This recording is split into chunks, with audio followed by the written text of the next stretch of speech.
बिस्मिल्लाहिर्रहमानिर्रहीम। अस्सलाम वालेकुम माय डियर स्टूडेंट्स। आज हम यूनिट 150 टू 153 जो कि हमारे सेमेस्टर 1 फंक्शनल इंग्लिश का सबसे लास्ट वाला कंपोनेंट है, हम वो डिस्कस करेंगे।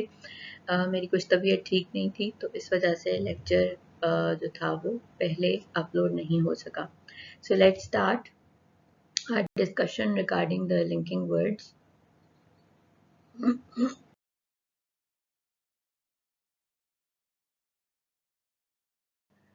First of all, we are going to discuss what linking words are exactly, और लिंकिंग वर्ड्स जो होते हैं उनका लैंग्वेज के अंदर क्या रोल होता है, क्या अमल दखल होता है। Linking words and phrases in English, also called connective or transition words, are used to combine two clauses or sentences presenting contrast, comparison, condition, supposition, purpose, etc. So linking words जिसे हम connectives भी कहते हैं और कई बार हम conjunctions भी कहते हैं या फिर ट्रांजिशन वर्ड्स भी कहते हैं। इनका रोल जो है वो इंग्लिश लैंग्वेज के अंदर क्या होता है कि दो क्लॉजेज या दो सेंटेंसेस को ये कंबाइन करते हैं। कंबाइन करके या तो उनका आपस में कोई कंट्रास्ट शो करेंगे, यानी कि अपोजिंग आइडियाज एक सेंटेंस के अंदर बताने की कोशिश करेंगे, या फिर कंपैरिजन होगा, यानी कि दो सिमिलर आइडियाज का आपस में एक दूसरे से मुवाजना, सिमिलैरिटी। उसके बाद कंडीशन यानी कि अगर एक है तो दूसरा होगा, या अगर एक नहीं होगा तो दूसरा नहीं होगा। सपोजिशन फर्ज करना, किसी चीज को सपोज करना, पर्पस किसी चीज का मकसद बयान करना। जब आप कॉन्टिन्यूस पीस ऑफ राइटिंग लिखते हैं, यानी कि आप कोई पैराग्राफ लिखते हैं या आप कोई ऐसे लिखते हैं या आप कोई स्टोरी लिखते हैं, कुछ भी लिखते हैं, तो उसके अंदर लिंकिंग वर्ड्स की बहुत अहमियत होती है। क्यों होती है? अगर आपको याद हो कि फोकस ऑन कॉम्प्रिहेंशन में आपने पहले 2 यूनिट्स में क्या डिस्कस किया था कि सेंटेंस जो पहले तो टेक्स्ट की टाइप्स आपने डिस्कस की थी, और उसके बाद हमने ये भी पढ़ा था जब हम कैस्पर हाउजर या फिर साइलस मार्नर के बारे में हम पढ़ रहे थे कि राइटर जो है वो कॉम्प्लेक्स सेंटेंसेस को इसलिए इस्तेमाल करता है ताकि वो बात को थोड़ा सा जिसे कहते हैं ना, ज़्यादा थोड़ा सा जो नैरेटिव पीस ऑफ राइटिंग होते हैं या फिर स्टोरीज होती हैं या फिर जहाँ पर इमोशंस की बात आ जाती है, तो वहाँ पर आप कॉम्प्लेक्स सेंटेंस स्ट्रक्चर यूज़ करते हैं थोड़ा सा एक मिस्ट्री क्रिएट करने के लिए। और नैरेटिव पीस ऑफ राइटिंग के अंदर जो है कॉम्प्लेक्स सेंटेंसेस इसलिए अहम होते हैं क्योंकि आपको हर चीज़ बहुत ज़्यादा खुल के बयान नहीं करनी होती, थोड़ा सा उसके अंदर किसी ना किसी तरह मिस्ट्री का एलिमेंट जो है वो मेंटेन रखना होता है। तो लिंकिंग वर्ड्स वहाँ पर काम आते हैं, ये कॉम्प्लेक्स सेंटेंसेस को फॉर्मुलेट करने में हमें हेल्प आउट करते हैं, और जो पढ़ने वाला है उस तक बात को बड़ा क्लियरली पहुँचाने के लिए भी हमारे काम आते हैं। They enable us to establish clear connections between ideas। तो जो इंसान की जो सोच का प्रोसेस होता है और फिर आप कुछ भी लिखते हैं तो आपकी सोचें आपस में एक दूसरे से कनेक्टेड होती हैं। हमारे दिमाग में एक दूसरे से मिलती जुलती सोचें भी आ रही होती हैं और फिर एक दूसरे से कंट्रास्टिंग जो है वो थॉट्स भी आ रही होती हैं। को जब आपने कागज पर उतारना होता है तो जाहिर सी बात है हमारा जहन तभी कोई पढ़ सकेगा जब हम बड़ा क्लियरली उन आइडियाज़ को कम्युनिकेट करेंगे। उसके अंदर जो भी कुछ हम लिख रहे हैं, चाहे हम एक पैराग्राफ लिख रहे हैं, चाहे हम एक ऐसे लिख रहे हैं, तो आपका जो पैराग्राफ राइटिंग का क्वेश्चन आता है उसके अंदर भी कनेक्टिव्स जो हैं वो काफ़ी आपको मार्क्स लेने में हेल्प आउट करते हैं। जितने अच्छे तरीके से जब आपको पता चल जाता है कौन सा कनेक्टिव कहाँ इस्तेमाल करना है, तो ये एक सेंटेंस को दूसरे से जोड़ने का काम भी करते हैं, कॉम्प्लेक्स सेंटेंसेस बनाने का काम भी करते हैं, और साथ ही साथ जो आपके आइडियाज़ जो हैं वो एक तसलसल के साथ उनको लाने में, यानी कि कॉन्टिन्यूटी के साथ लाने में भी उनको हेल्प करते हैं। Most linking words can either connect clauses within a sentence or start a sentence to form a link with the previous statement. अब ये बड़ा इंपॉर्टेंट होता है कि जब आप कोई आइडिया दें तो वो हमेशा पिछले वाले आइडिया से कनेक्टेड हो और आगे आने वाले जो आइडिया होता है उसका भी हमें इशारा दे दे। तो राइटिंग जो है ना वो प्रैक्टिस करने से ये वाला आर्ट आप डेवलप कर पाते हैं कि आप कनेक्टिव्स को यूज कर सकें। इस आपने कनेक्शन कैसे डेवलप करना है? अगेन, कनेक्टिव सबसे बेस्ट टेक्निक होती है एक पैराग्राफ के अंदर या एक एसे के अंदर इस्तेमाल करने के लिए, क्योंकि कनेक्टिव्स आपको आइडियाज़ को एक दूसरे से लिंक करने में हेल्प आउट करते हैं। यहाँ छोटा सा एक नीचे नोट दिया हुआ है कि क्लॉज क्या होता है। A clause is a group of words that includes a subject and a verb. The following sentence contains two clauses. अब यहाँ पर एक सेंटेंस दिया हुआ है, ये बेसिकली कंपाउंड सेंटेंस कहलाएगा, क्योंकि इसके अंदर दो क्लॉजेस जो हैं वो एक दूसरे से कनेक्टेड हैं। अगर आप बिकॉज को बीच में से निकाल दें और आप she lives in Mexico full stop she likes the climate, तो इसके अंदर जो है वो दो सेंटेंसेस बन जाते हैं। लेकिन आपने रीज़न देना है कि अगर आपने बताना है कि वो मेक्सिको में क्यों रहती है, तो आप बिकॉज यूज कर रहे हैं। She lives in Mexico because she likes the climate. So here because is the linking word that is establishing a link between clause number 1 she lives in Mexico and clause number 2 she likes the climate. यहाँ पर उसने जो है ना वो एक reason आपको दे दिया मेक्सिको में वो क्यों रहती है। अगर आपने बताना होता कि उसे क्लाइमेट पसंद नहीं है, तो आप इसको कैसे लिखते हैं, she lives in Mexico however she does not like the climate, या फिर she lives in Mexico but she does not like the climate. आपको इस तरीके से अगर आप लिंकिंग वर्ड चेंज कर देंगे तो आगे का सेंटेंस के ऊपर की सेंस में भी असर पड़ेगा, लेकिन आप कनेक्टिव के जरिए से अपनी बात आसानी से कह जाते हैं।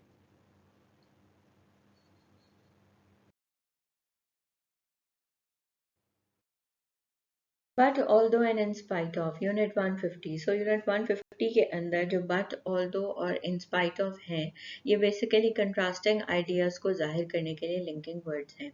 उर्दू के अंदर बट जो है वो लेकिन होता है, ऑल्दो या दो होता है हालांकि, और इन स्पाइट ऑफ जो है इस बात के बरक्स। तो इसके बरक्स या फिर जो है ना इसी तरह की सेंस में आप उर्दू में इसको इस्तेमाल करते हैं। लेकिन ये तीनों का एक ही मकसद होता है, और वो क्या होता है कि ये कंट्रास्टिंग आइडियाज़ को शो करने के लिए इस्तेमाल होते हैं। यानी कि एक ही सेंटेंस के अंदर जो ऑपोजिट आइडियाज़ होते हैं उनको शो करने के लिए ये यूज़ होते हैं। सो आपकी बुक के अंदर इंट्रोडक्शन में दिया हुआ है न्यूज़ रिपोर्ट जेडको कंपनी के बारे में। मैंने यहाँ नहीं लिखा क्योंकि मेरे पास स्पेस की रिस्ट्रिक्शन है।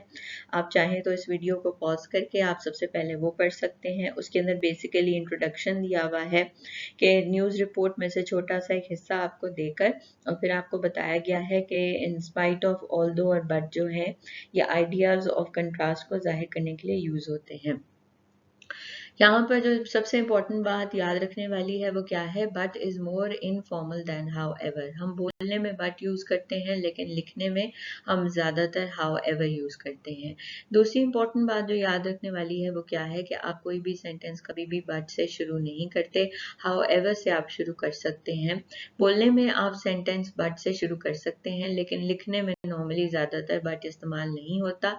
अगर आपने करना भी है तो बट सेंटेंस के मिड में आएगा, उससे कोई भी सेंटेंस शुरू नहीं होता। The cafe was crowded but we found a table. अब यहाँ पर आप देखेंगे कैफे जो है वो उसके बारे में बताया गया है कि क्राउडेड था लेकिन हमें टेबल मिल गई। यहाँ पर बट से पहले कॉमा यूज हुआ है। कॉमा इस चीज को भी जाहिर कर रहा है कि आगे आने वाला जो है वो डिफरेंट क्लॉज है, और बट हमें बता रहा है कि ये एक कंट्रास्टिंग आइडिया है। The cafe was crowded full stop, however we found a table। यहाँ पर जो लिंकिंग वर्ड however है, कॉमा उसके बाद आ रहा है। So according to the rule सबसे पहली चीज क्या है कि आप बट से कोई सेंटेंस नॉर्मली शुरू नहीं करते, नंबर 1।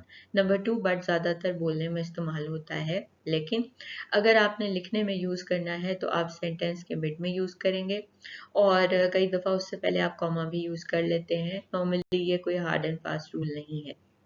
तीसरी बात ये, हाउएवर से आप सेंटेंस शुरू कर सकते हैं, और रूल ये है कि हाउएवर के बाद कॉमा जरूर आता है। Although, despite and in spite of introduce an idea of contrast। Despite या in spite of इनकी सेंस एक ही बनती है। With these words you must have two halves of a sentence। यानी कि एक सेंटेंस के अंदर दो क्लॉजेज होने ज़रूरी हैं। जब आप although यूज़ करते हैं या फिर डिस्पाइट या इन स्पाइट ऑफ यूज़ करते हैं, तो दो क्लॉजेज जो हैं वो होने ज़रूरी हैं जो कि एक सेंटेंस के अंदर कंबाइंड हो।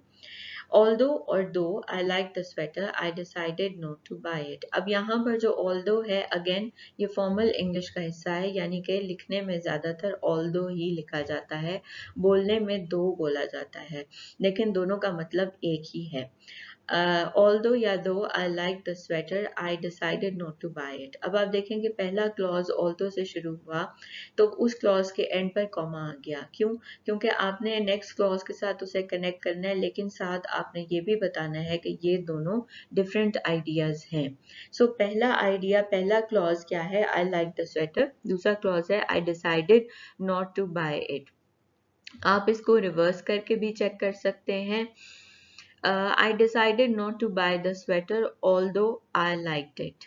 ठीक है, इसको आप इस तरीके से उल्ट करके भी लिख सकते हैं, अगर आपने although सेंटेंस के मिड में यूज करना है। अगर आपने जो है वो शुरू में यूज करना है, तो फिर आप इसको ऐसे ही यूज करेंगे जैसे स्क्रीन पर है। although I like the sweater, I decided not to buy it। in spite of the danger, Kitty wanted to report on the war। इसको आप रिवर्स भी कर सकते हैं। Kitty wanted to report on the war in spite of the danger। जब आप in spite of sentence के mid में यूज करेंगे तो फिर बीच में कोई कॉमा नहीं आएगा, लेकिन यहाँ पर एक क्लॉज और दूसरे क्लॉज के बीच में और कोई लिंकिंग वर्ड नहीं है, इसलिए आप यहाँ पर कॉमा यूज करेंगे। In spite of the danger, Kitty wanted to report on the war। Though is informal, it means the same as although। We can also use though at the end of a sentence। तो ये आपको मैंने पहले ही बताया कि दोनों में कोई फ़र्क नहीं है। यहाँ पर आपको वो ये कह रहे हैं कि आप दो सेंटेंस के एंड में भी यूज़ कर सकते हैं। एंड लाइक आई सेड कि though is normally used while we are talking in English and not writing। तो आप जो है सेंटेंस के एंड पर भी दो यूज़ कर सकते हैं। I like the sweater full stop। I decided not to buy it though।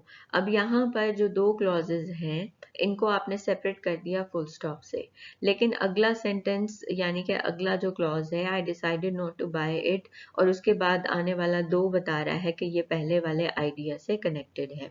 अब यहाँ पर भी आप देखें कि क्लॉज के बाद कॉमा आ रहा है और फिर दो आ रहा है। Even though is stronger and emphatic than though। For example, Matthew looked quite fresh even though he had been playing squash। अब यहाँ पर आप देखें कि even though हम इसलिए यूज कर सकते हैं जब हमने थोड़ा सा कंट्रास्ट को ज्यादा स्ट्रॉन्ग तरीके से शो करना हो।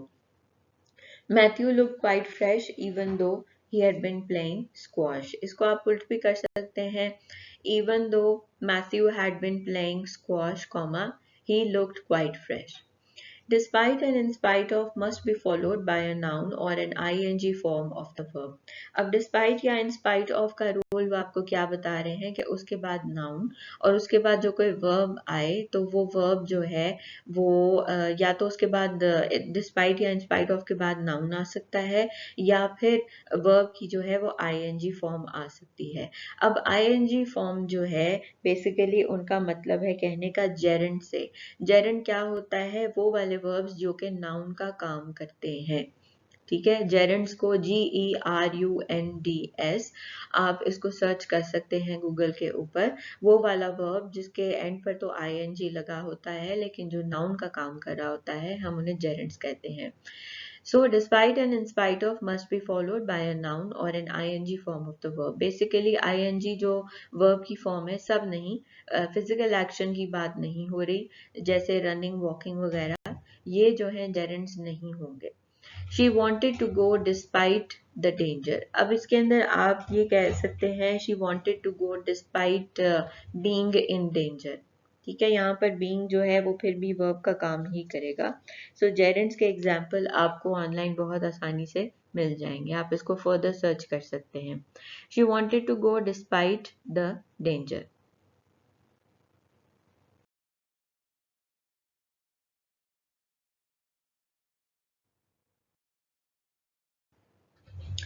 To, in order to, so that and for। Unit 151। Unit 151 के अंदर जो लिंकिंग वर्ड्स डिस्कस हुए हैं, ये वो लिंकिंग वर्ड्स हैं जो कि किसी हमारे इरादे का मकसद यानी कि पर्पस बताने के लिए इस्तेमाल किए जाते हैं। ए पार्ट की तरफ आप देखें तो इंट्रोडक्शन के अंदर दो लोग दिखाए हुए हैं, they are talking about something. आदमी क्या कह रहा है, can we stop soon so that I can buy a newspaper and I like a walk around to stretch my legs. तो साथ वो औरत क्या कह रही है, good idea, we'll have to stop for petrol in any case. इसके अंदर वो आपको पिक्चर के थ्रू ये बता रहे हैं कि to, in order to, so that और फॉर जो हैं वो किसी चीज़ का मकसद बयान करने के लिए इस्तेमाल किए जाते हैं। सो अब हम टू डिस्कस करते हैं। To infinitive to express purpose. Melanie was hurrying to catch her bus. Infinitive to express purpose. अब यहाँ पर इन्फिनेटिव्स का लफ्ज यूज हुआ है तो आप के जहन में आ रहा होगा कि इन्फिनेटिव का आखिरकार मतलब क्या है।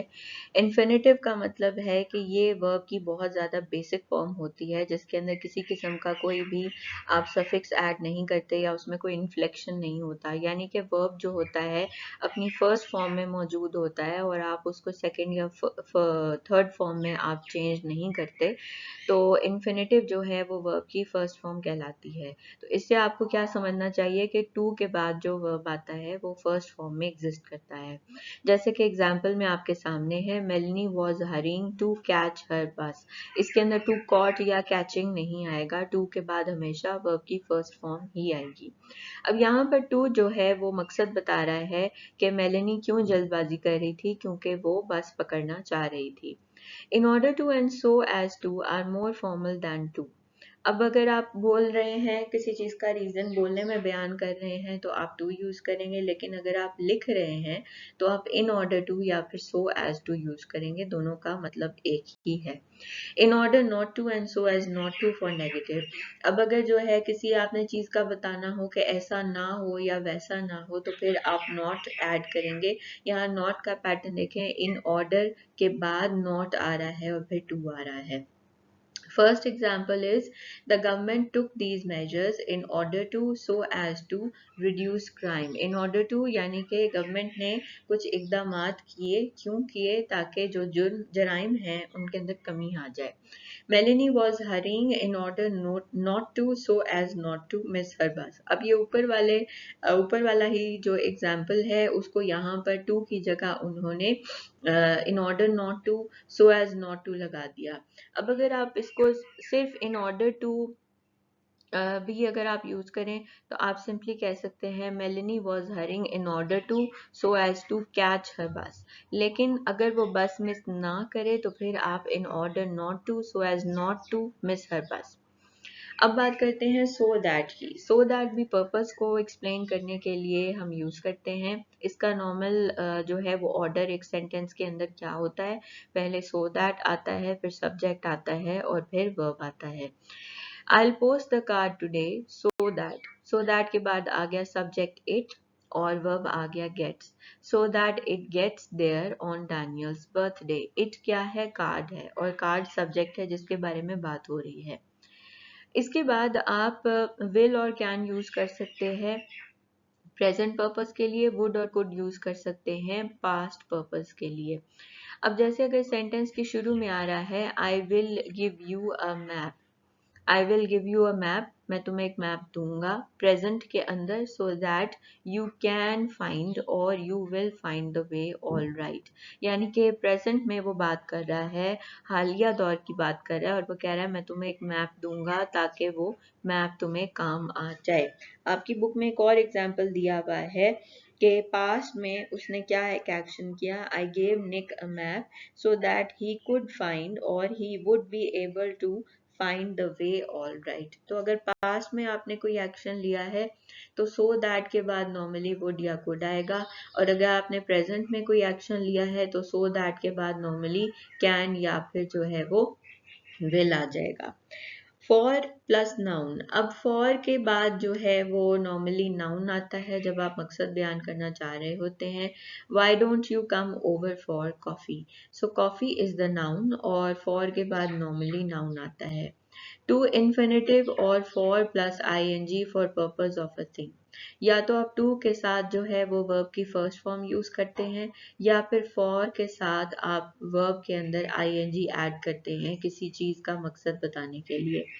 This machine is use to cut plastic. सबसे पहले तो आपने जो डिस्कस किया टू इन्फिनेटिव, उसके हिसाब से वर्ब की फर्स्ट फॉर्म आ रही है this machine is use to cut plastic. लेकिन अगर आपने जो है आईएनजी यूज करना है तो फिर अकॉर्डिंग टू रूल 2 के साथ आप वर्ब की आईएनजी वाली फॉर्म यूज नहीं कर सकते। तो अब क्या करेंगे, टू की जगह फॉर लगा देंगे और फिर आप आईएनजी ऐड कर देंगे वर्ब के अंदर। Do not use for plus ing form for specific action। किसी मखसूस एक्शन के लिए आप for के साथ जो है वो वर्ब की ing फॉर्म यूज नहीं कर सकते।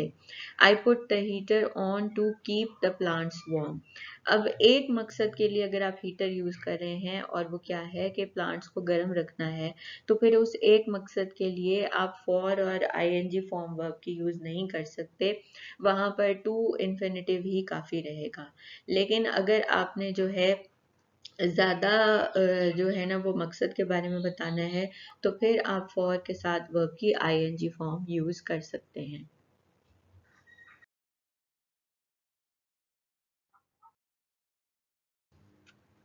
So now we are going to review the linking words in unit 152। इसके अंदर जो हमने linking words अभी तक डिस्कस किए हैं वो डिस्कस किए हुए हैं। अगेन मेरे पास स्पेस की कमी है, इस वजह से मैं आपसे सिर्फ यहाँ पर मेन पॉइंट्स डिस्कस करूंगी। It would be a good idea कि बुक आप अपने सामने खुले रखें, क्योंकि मैं बुक में से भी रेफरेंस देती रहती हूँ। सो सबसे पहले टाइम वर्ड्स जो हैं, यानी कि वो लिंकिंग वर्ड्स जो कि टाइम को एक्सप्रेस करते हैं, आप उनको भी यूज कर सकते हैं। जैसे कि सबसे पहला है when। इसका एग्जाम्पल दिया हुआ है My leg hurts when I walk। जब मैं चलता हूँ तो मेरी टांग में दर्द होता है। सो when इज जब, जब को वो एक एक्शन लेता है तो वो दूसरे एक्शन के साथ कनेक्टेड होता है।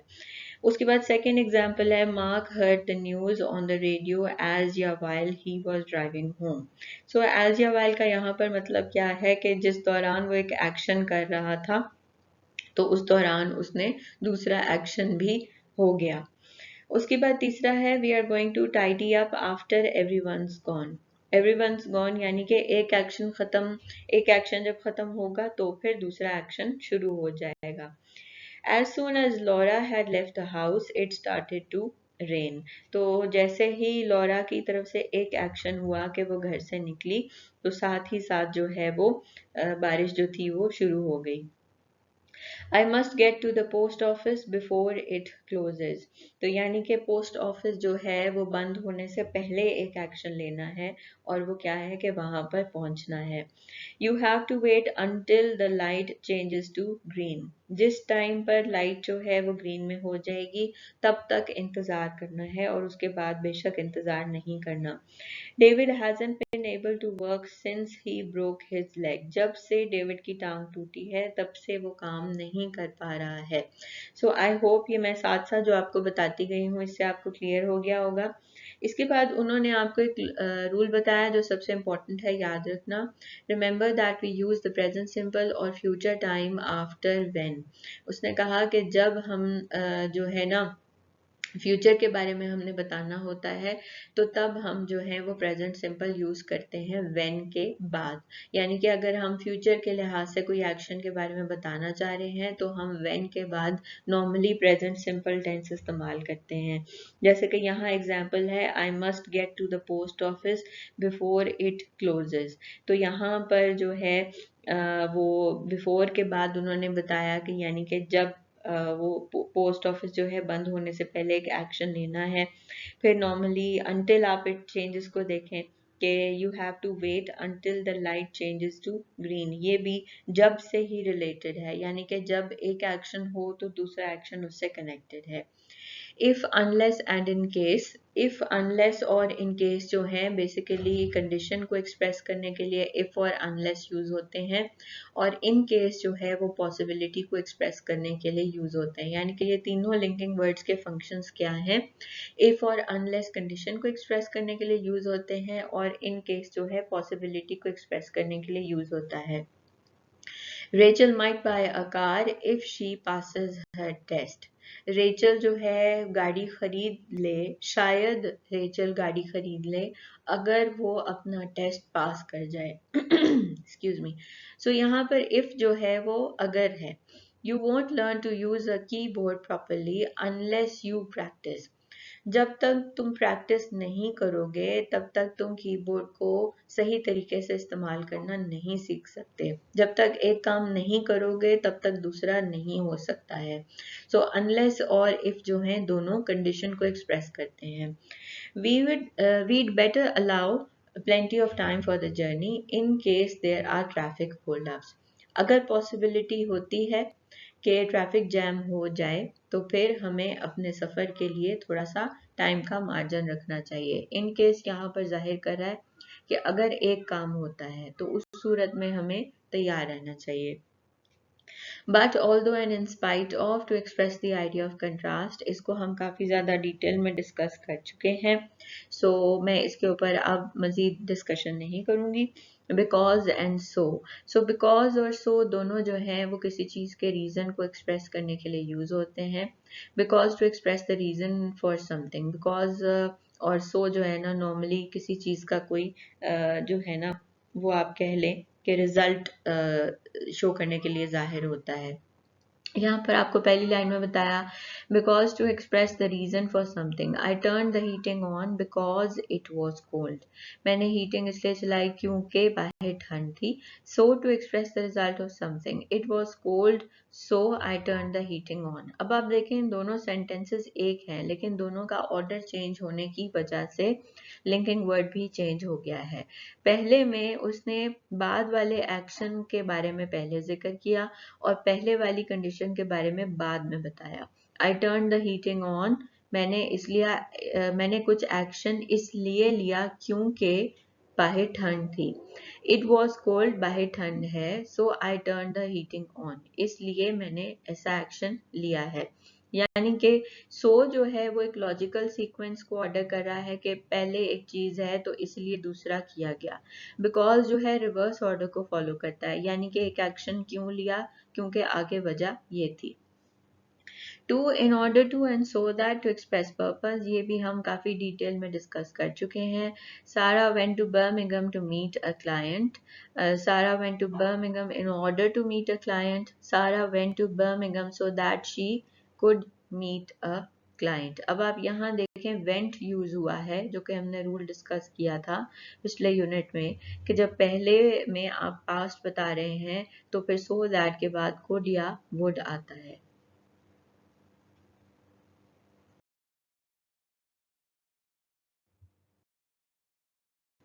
So now we are going to discuss the links across the sentences in unit 153, यानी कि आप sentences के अंदर linking words जब आप use करते हैं तो उनको किस तरीके से इस्तेमाल करते हैं एक conversation के अंदर या फिर formal paragraph, formal essay या कुछ भी आप formal लिख रहे हैं तो उसके अंदर linking words आप कैसे use करते हैं sentences के बीच का ताल्लुक बयान करने के लिए।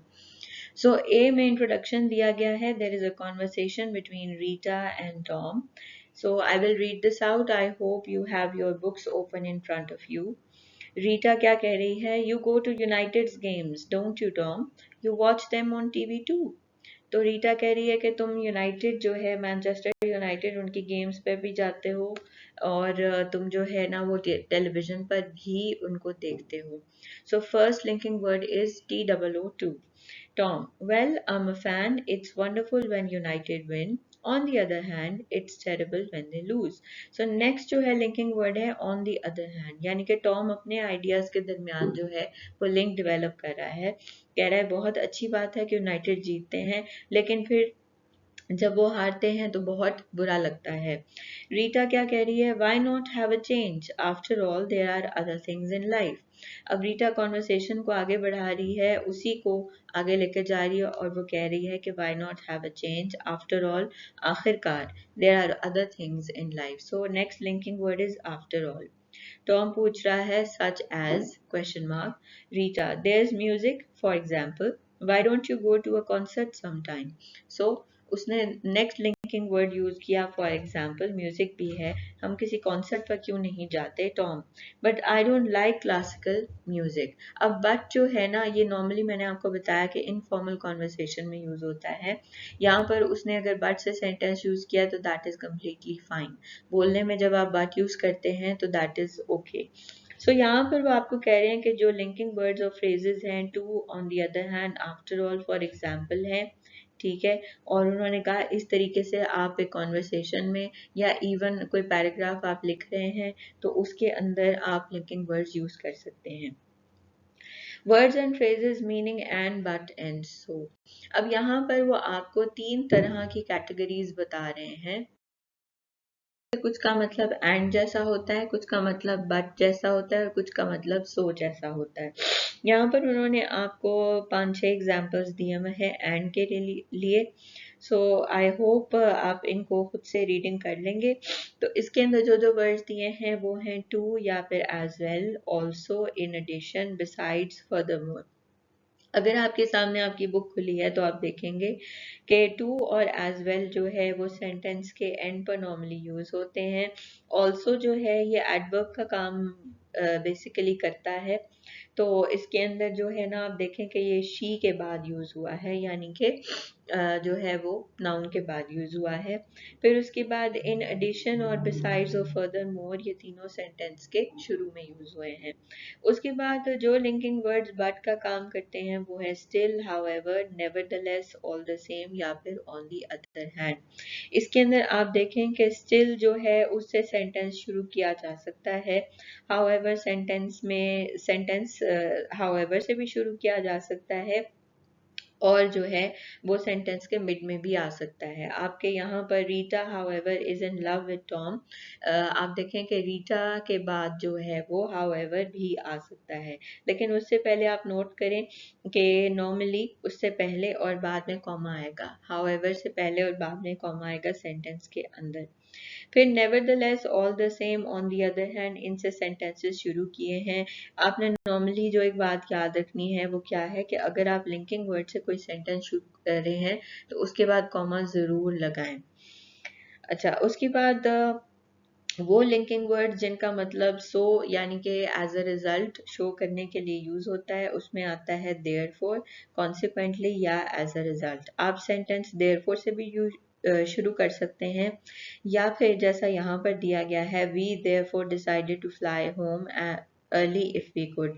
अब कई बार आप अगर वर्ड में टाइपिंग कर रहे हैं तो वो देयरफॉर के पहले और बाद में आपको कॉमा सजेस्ट करेगा, और अगर आप देयरफॉर से सेंटेंस शुरू कर रहे हैं तो आप देयरफॉर के बाद कॉमा यूज करेंगे। कॉन्सिक्वेंटली और एज अ रिजल्ट के बाद तो कॉमा ही आएगा। मजीद उन्होंने आपको फॉर्मल और टिपिकल जो हैं वो लिंकिंग वर्ड्स दिए हैं। Consequently, furthermore, however, in addition, nevertheless and therefore. So normally ये जो है जब हम पैराग्राफ लिख रहे होते हैं या कोई ऐसे वगैरह लिख रहे होते हैं या कोई आर्टिकल लिखते हैं न्यूज़पेपर, तो हम फॉर्मल जो है वो लिंकिंग वर्ड्स यूज करते हैं और उनकी लिस्ट यहाँ पर दी गई है।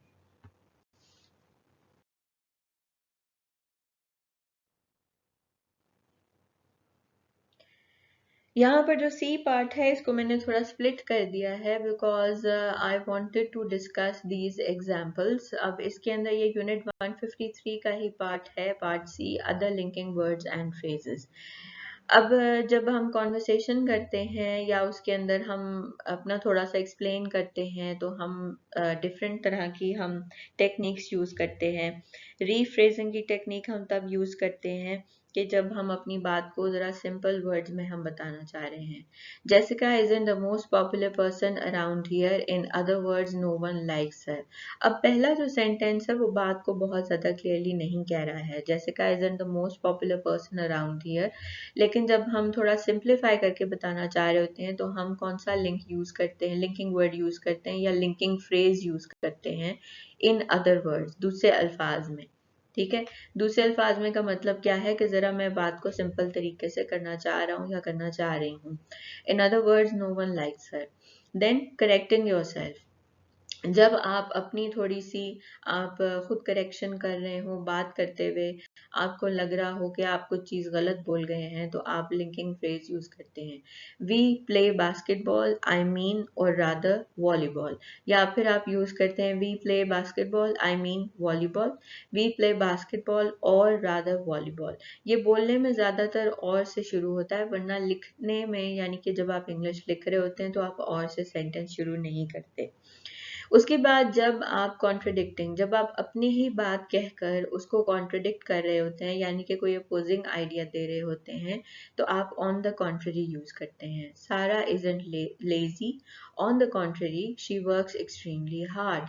तो ऑन द कॉन्ट्ररी आप अपने ही कॉन्वर्सेशन के अंदर बता रहे हैं कि दूसरा आइडिया क्या है।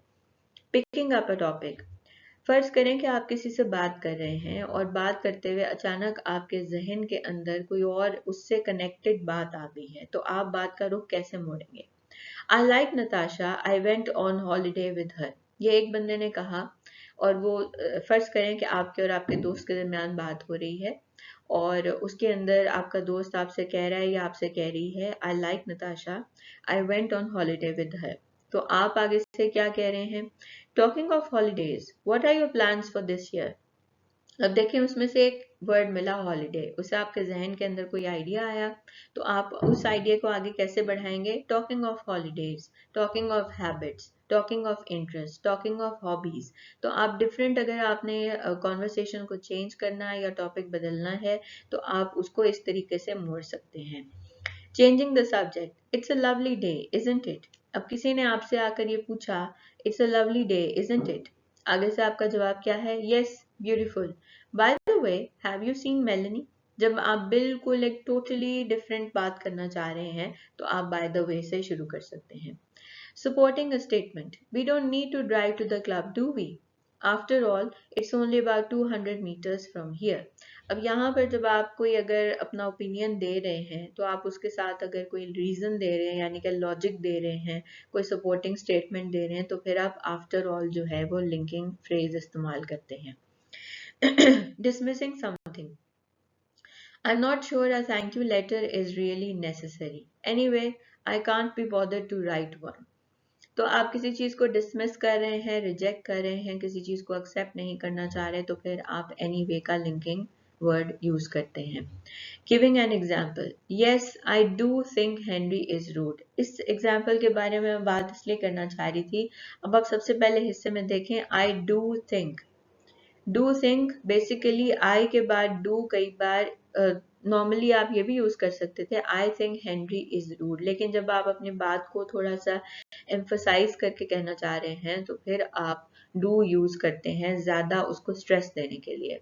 Yes, I do think Henry is rude, he shouts at waiters for example या for instance.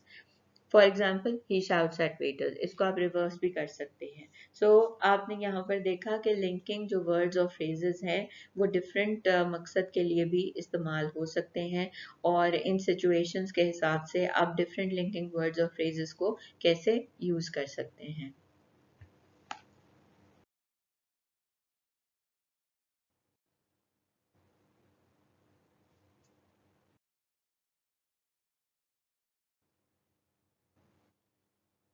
So that's it. We are done today with our remaining units. और जो भी हमने डिस्कशंस की हैं अभी तक कोर्स के लिहाज से, वो हम सब कर चुके हैं। और आई होप कि अभी तक के जितने लेक्चर्स हैं, और साथ साथ आपको मैंने समरीज भी अपलोड की हुई हैं फोकस ऑन कॉम्प्रिहेंशन से रिलेटेड, उनके रेलेवेंट लेक्चर्स में उनके डिस्क्रिप्शन बॉक्सेस में समरीज के लिंक्स हैं। एंड आई होप कि आप सेल्फ स्टडी भी कर रहे होंगे। और समरीज जो हैं, इनके बारे में मैं आपको छोटी सी एक बात बता दूं कि जो समरीज की वर्ड लिमिट दी गई है, वो बेसिकली 1/3 के हिसाब से दी गई है, यानी कि जो ओरिजिनल टेक्स्ट है उनके टोटल वर्ड्स का 1/3 जो है वो वर्ड लिमिट फॉलो की गई है समरीज देने के लिए, क्योंकि नॉर्मली पैटर्न यही है। Alright, so we are done with today's lecture, and we are done with all our discussions regarding all the units. I wish you best of luck for your exams whenever they will be announced. So take care of yourself. Allah Hafiz.